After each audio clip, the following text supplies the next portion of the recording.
ശബരിമലയിൽ തീർത്ഥാടകർക്കായി വിമാനത്താവളം നിർമ്മിക്കുമെന്ന് മുഖ്യമന്ത്രി പിണറായി വിജയൻ. എരുമേലിയിൽ ഇതിനായി സ്ഥലം കണ്ടെത്തിയിട്ടുണ്ടെന്നും മുഖ്യമന്ത്രി പറഞ്ഞു. വിവരങ്ങളുമായി സന്തോഷ് സർലിംഗ് ചേരുന്നുണ്ട്. ദില്ലിയിൽ നിന്നും സന്തോഷ്, എന്തൊക്കെ കാര്യങ്ങളാണ് അദ്ദേഹം പറഞ്ഞത്? മറ്റു വിവരങ്ങൾ.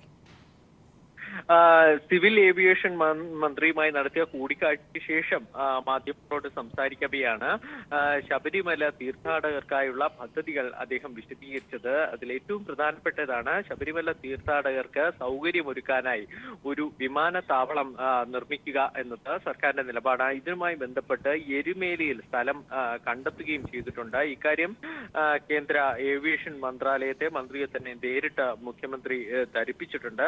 കൂടുതൽ വിശദാംശങ്ങൾ, അതായത് വിമാനത്താവളത്തിന്റെ നിർമ്മാണവുമായി ബന്ധപ്പെട്ട സാങ്കേതികമായ കാര്യങ്ങൾ, കണ്ടെത്തിയ സ്ഥലം സംബന്ധിച്ചുള്ള വിശദാംശങ്ങൾ എന്നിവ അടങ്ങുന്ന റിപ്പോർട്ട് ഉടൻ തന്നെ മന്ത്രാലയത്തിന് കൈമാറുമെന്നും മുഖ്യമന്ത്രി അറിയിക്കുകയും ചെയ്തു. സന്തോഷ് സർലിംഗ് ആണ് ദില്ലിയിൽ നിന്നും വിവരങ്ങൾ നൽകിയത്.